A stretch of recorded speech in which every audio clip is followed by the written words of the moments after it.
और इस कृषि प्रधान देश के उज्जवल भविष्य की बच्चों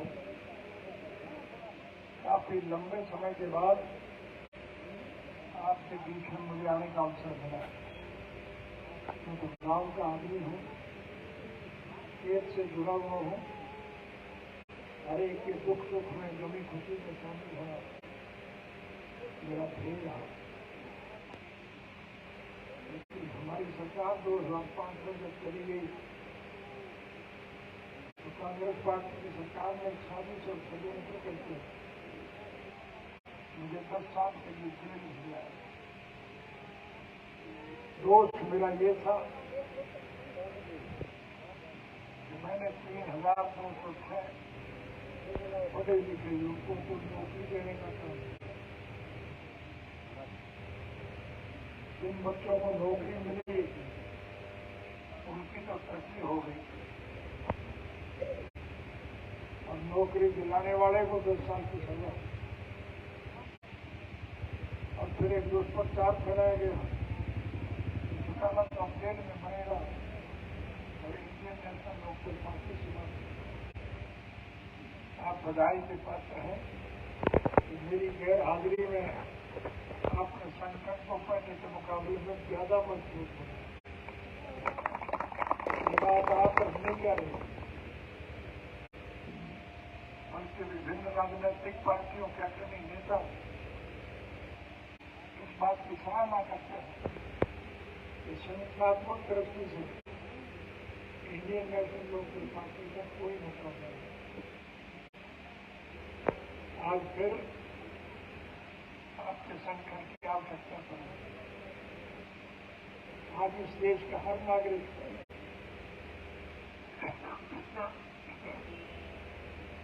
इसको शासन से दुखी है, परेशान है। हम पहले सुना करते थे नागरिक और रामगत फर्क है या एक व्यक्ति, लेकिन हमको तो प्रत्यक्ष रूप में हमने देखा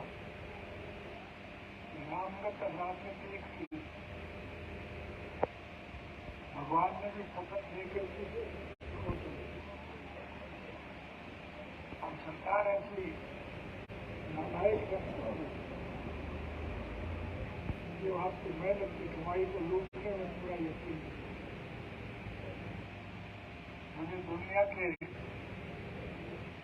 152 मुल्कों में जाने का अवसर मिला है। सैर सपाटे के लिए नहीं, तो विश्व के हर मुल्क के राजनीतिक, आर्थिक और सामाजिक हालात की जानकारी हासिल करने के लिए गया। मैं दुनिया के हर मुल्क में जब जाता था मुझे ये देख करके बहुत प्रसन्नता होती थी। आज समूचे विश्व के सतह पर भारतवर्ष एक ऐसा अनूठा देश है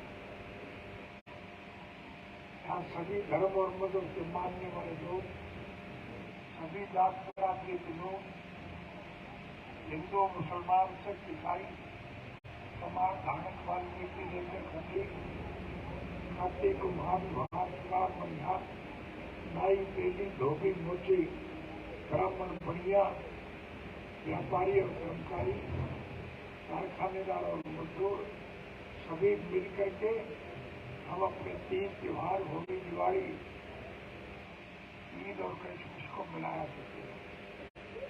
कोई फर्क नहीं था हमारा, हम बड़े चाव से, प्यार से मिल करके रहते।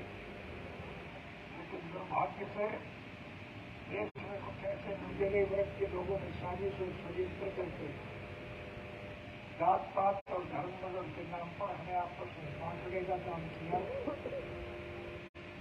और हमने लड़ा करके उन्होंने सत्ता पर कब्जा बना दिया। आज उन्हें देश से कोई सरोकार नहीं, जनता से कोई प्यार नहीं, पैसे से प्यार, हर हालत में पैसा लूटना चाहते हैं। हमारा ये देश कृषि प्रधान देश है। इस देश की अर्थव्यवस्था केवल खेती पर टिकी है। किसान खुशहाल है तो देश मालामाल है, और अगर किसान संगाल है तो देश की बुरी हालत। हमने वो वक्त भी देखे हैं जब भारतवर्ष विश्व के गरीब मुल्कों की आर्थिक मदद किया करता है। और आज इस देश का हर नागरिक कर्जदार है। जो बच्चा पैदा होगा वो अपने सर के ऊपर हजारों करोड़ का कर्जा लेकर के पैदा होगा। बिना लिए हुआ कर्ज उनको अदा करना। सब लंबी चौड़ी बात ना करके हरियाणा का जिक्र करूंगा कि हरियाणा प्रदेश में इस वक्त 3.5 लाख करोड़ के लगभग कर्जा। कर्जा कैसे अदा होगा? ये लुटेरी सरकार तो कर्जा और बढ़ाने में लगी। इस किस्म के टैक्स लगाती है जिससे योजनाबद्ध तरीके से देश का सारा पैसा मुट्ठी में जो बड़े उद्योगी बिरला, टाटा, डालमिया, बांगड़, ठाकुर, किर्लोस्कर, मोदी, अंबानी, अडानी टाइप के लोगों के पास क्या हालत देश की होगी? एक विचार में ये मुद्दा देश से रिहा होने के बाद मैं सर्वप्रथम उन लोगों का आभार व्यक्त करने के लिए गया पिछले लगभग 1 साल से गर्मी, सर्दी, बारिश और की प्रतीक्षा न करते भूखे प्यासे दिल्ली की सड़कों के चारों तरफ धरने पर बैठे। और उनकी मांग यही है केंद्र की सरकार ने किसान विरोधी ये जो 3 काले कानून बनाए हैं उन कानूनों को वापस लिया। मैंने गौर से देखा कि उस धरनों में केवल किसान ही नहीं 36 बिरादरी के लोग बैठे और इससे जाहिर होता है कि सब दुखी है। ये भी जाहिर होता है कि इस दुखी सरकार का अंत करने के लिए हम सब इकट्ठे होकर के एक लड़ाई है और इसके लिए सारे देश की निगाह आज इंडियन नेशनल लोकदल पार्टी की तरफ क्योंकि यही एक ऐसा संगठन है जिसने अतीत में भी संगठन के बलबूते पर सत्ता बदलने का काम किया और भविष्य में भी इस सरकार का कड़े साथ देने का काम किया। इसलिए आपको चिंता करने की जरूरत नहीं। आपको 2024 का इंतजार नहीं करना पड़ेगा। ये गए वर्गला लिए गए, कोई स्वार्थ के वशीभूत जो कोई चला गया, आज वो महसूस करते हैं कि तुमसे गलती हुई है, वो वापस आपके साथ जुड़ना चाहते हैं। हमारा किसी से कोई विरोध नहीं, हमारा किसी से कोई द्वेष नहीं, हमारा कोई व्यक्तिगत स्वार्थ नहीं, हमारा कोई राजनीतिक स्वार्थ नहीं है। हम तो स्वर्गीय चौधरी देवीलाल जी के स्वप्न साकार करने के पक्ष में। चौधरी साहब ने जन्म से लेकर के आखिरी सांस तक इस संकल्प के साथ लड़ाई लड़ी थी। इस देश के हर नागरिक की मूलभूत जरूरियात रोजी रोटी, कपड़ा, मकान, शिक्षा और स्वास्थ्य का प्रबंध सरकार करे और जो सरकार ये सब करने में सक्षम ना हो तो सरकार को पद छोड़ देना चाहिए। और ये नालायक पैसे की भूखी सरकार जब पद न छोड़े तो जनता की जिम्मेवारी है संकित होकर के सरकार को पतन करने का काम। इसलिए आप सारे देश की निगाह केवल मात्र आप पर दिखी। ये उम्मीद लगाए बैठे इन परिस्थितियों में देश को अगर कोई बचा सकता है केवल इंडियन नेशनल लोकदल पार्टी ही बचा सकता है। इसलिए मैं आज आपसे निवेदन करने आया। बहुत लंबे समय के बाद आपके बीच आने का मुझे अवसर मिला, लेकिन आपका जोश और उत्साह देख करके मुझे हिम्मत बनी, हौसला बढ़ा। निश्चित रूप से राजनीतिक बदलाव देश में आएगा तो मेरे इस देश के राजभाग के मालिक होंगे और लुटेरे देश की सलाखों के पीछे बंद किए जाएंगे। इसलिए मैं आपसे निवेदन करने आया हम सबको पुरस्कार करके इकट्ठा करें और इकट्ठे होकर के एक लड़ाई लड़े। संगठन बहुत बड़ी शक्ति होती है और उसके लाभ बड़े सुखद होते हैं। परिस्थितियां बदलेगी। अब आपको 24 का इंतजार नहीं करना पड़ेगा। जब गठबंधन टूट जाएगा और चुने हुए विधायक जब भाग जाएंगे तो सरकार जब अलग में होगी तो मध्यावधि चुनाव के अलावा कोई चारा नहीं। मध्यावधि जब चुनाव होंगे वहां सारे देश के लोग इस सरकार के खिलाफ लड़ाई लड़ेंगे और निश्चित रूप से दूसरी आपके पक्ष में आएगी। हरियाणा प्रदेश में ही नहीं समूचे देश में आपकी सरकार हरियाणा की मौजूदा सरकार के मुख्यमंत्री ने पहली मर्तबा मुख्यमंत्री का पद संभालने के बाद घोषणा की थी जनता को किसी प्रकार की कोई तकलीफ और दुख हो तो सीधा मेरी कोठी पे आए, मैं उसकी तकलीफ को दूर करने का काम। मुझे एक दफा चंडीगढ़ जाने का मौका मिला। अब चंडीगढ़ में मैं अपने किसी मित्र से मिलने के लिए जा रहा हूँ। जिस सड़क से मैं जा रहा था उसी सड़क पर मुख्यमंत्री निवास और मैंने देखा उस मुख्यमंत्री की कोठी सुननी पड़ी, एक भी आदमी नहीं था। मैंने रोज पड़ोस के लोगों से बुला करके पूछा कि भाई यहाँ तो कोई आदमी है ही नहीं। उसने कहा क्या करेगा कोई यहाँ आदमी, या किसी का काम तो होता नहीं, कोई दरख्वास्त लेकर के आता है तो पुलिस वाले उसे ट्रीट करके जेल में भेज देते, लोग ज्यादा दुखी होते हैं। मैंने उसी दिन से एक मन बना लिया कि अगर कभी सरकार बनाने का अवसर मिलेगा तो इस नीति को बदले। प्रजातांत्रिक प्रणाली में राज तो बदलते रहते लेकिन नीतियां नहीं बदला करती। अगर अच्छी नीति होगी तो वो नहीं बदलेगी। मेरे कहने की जरूरत नहीं, आपके सहयोग और समर्थन से जब हमारी सरकार बनी तो हमने फैसला किया इस सरकार के गलत निर्णय को बदले, ऐसी नीति तय करेंगे जिससे लोगों को लाभ मिले। और मैंने पहली क्रम से ये फैसला किया कि अब सरकार के पास लोगों को जाने की जरूरत नहीं पड़ेगी, अब सरकार लोगों के पास आएगी। अब सरकार आपके द्वार कार्यक्रम के तहत हरियाणा प्रदेश के हर गांव में हर साल गया करता है। आपके गांव में गया था कि नहीं आया? जो मांगा आपने रखी वो आपने माननी की नहीं माननी। कई ऐसी मांगे भी है जो बिना मांगे भी हमने दी थी। हमारे देश में 36 जात के लोग आबाद हैं, 37% मुस्लिम आबादी। पाकिस्तान अलग बढ़ने के बाद भी 37% मुसलमान आप मिलेंगे। हमारी संस्कृति के मुताबिक अगर किसी मुस्लिम की डेथ हो जाए, मृत्यु हो जाए, तो उसे कब्रिस्तान में ले जाकर के दफनाया जाता है। कोई बूढ़ा बुजुर्ग मर जाए, उसको उसके मित्र दोस्त परिवार के लोग कब्रिस्तान में लेके जाते हैं और मिट्टी खोद करके उस डेड बॉडी को दबा देते हैं। लेकिन वो जब वापस घरों को चले जाते हैं, पीछे से हमारा कुत्ते उस मिट्टी को खोद करके उस डेड बॉडी को निकाल करके ले जाते हैं। मुसलमान बड़ा परेशान होता है। हिंदू संस्कृति में अगर किसी की मृत्यु हो जाए और इन दिनों की तरह बारिश से रास्ते सारे पानी से भरे हुए हों, तो किसी बूढ़े बुजुर्ग की मृत्यु हो जाए तो उसको कीचड़ में भरे हुए पानी में शमशान घाट तक ले जाने में दिक्कत आती है कि नहीं आती?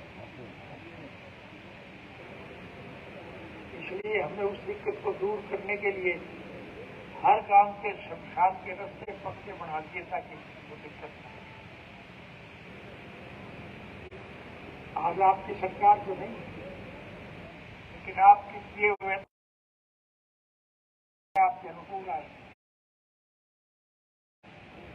सरकार जब आपकी बढ़ेगी तो फिर मुझे कहने की जरूरत नहीं। अगर अतीत में हमने अच्छे काम किए हैं तो भविष्य में और ज्यादा अच्छे करें। सीधी जाति भाषा में एक बात कह कि रहा हूं, राज बना लो फिर सारे वोट में काट। राज सारा बनाया बनेगा। एक एक vote Indian National Lokdal party के प्रत्याशी के पक्ष में डालना। और जिस तरह से पंचायत के चुनाव में आपने अच्छा काम करके प्रयास किए, वैसा अभियान चलाना।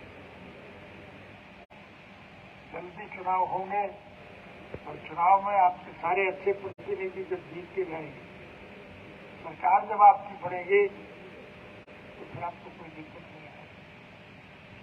जिन बूढ़े बुजुर्गों की नालाई सरकार ने पेंशन काट रखी, मैं उनकी पेंशन का सारा पैसा नए ब्याज के उनके घर भिजवाने का काम।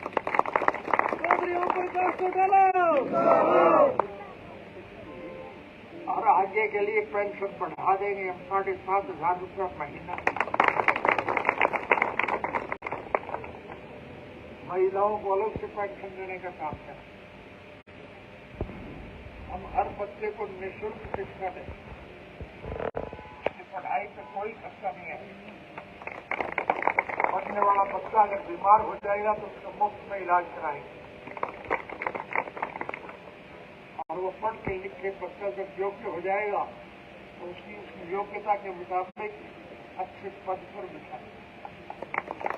अगर गांव का पढ़ा लिखा युवक बड़ा अफसर होगा, गांव के भलाई के काम करेगा कि नहीं करेगा?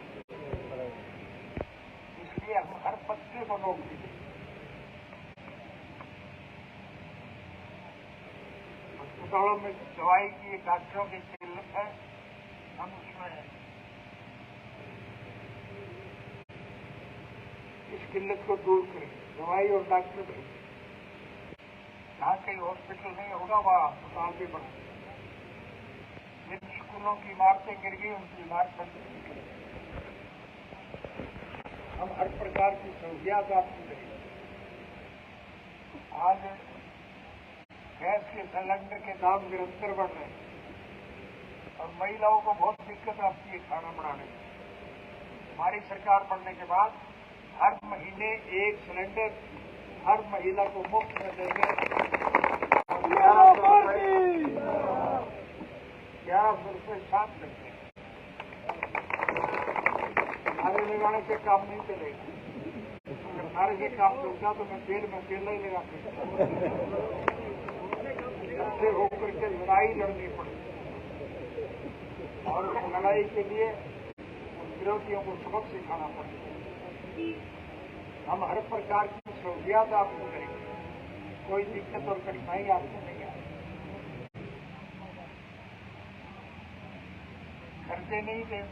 कर्जे आपको नहीं देने पड़ेंगे। आपकी आमदन के पैसे पूरे आपको मिलेंगे। ये 30 साल जिस प्रकार फसलों का नुकसान हुआ है, हम इसके लिए लड़ाई लड़ रहे सरकार को मजबूर करेंगे कि वो आपको सारा मुआवजा देंगे।